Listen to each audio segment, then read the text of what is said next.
Hello everyone, welcome to tasty dish by Sethu Palaniappan. இன்னைக்கு பசங்களுக்கெல்லாம் பிடிச்ச மாதிரி ஈவினிங் ஸ்நாக் ரெசிபி தான் பார்க்க போகிறோங்க.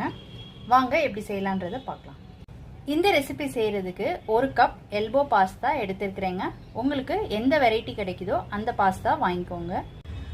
இப்போ பாஸ்தா வேக வைக்கிறதுக்கு தண்ணி கொதிச்சிட்டு இருக்குங்க. இதில் எண்ணெய் விட்டுக்கலாம். பாஸ்தா ஒட்டாமல் வர்றதுக்காக எண்ணெய் ஊற்றிக்கிறேங்க. இதில் கொஞ்சம் உப்பு சேர்த்துக்கிறேன்.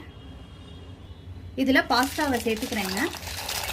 7 மினிட்ஸ் குக் பண்ணி எடுத்துக்கலாம். கரெக்டாக 7 மினிட்ஸில் ஆஃப் பண்ணிவிடுங்க, இல்லாட்டினா குழஞ்சிடும்.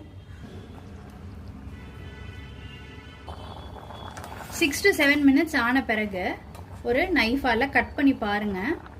இந்த பாருங்கள், நல்லா வெந்துருச்சு பாஸ்தா. இப்போ இதை வடிச்சிக்கலாம்.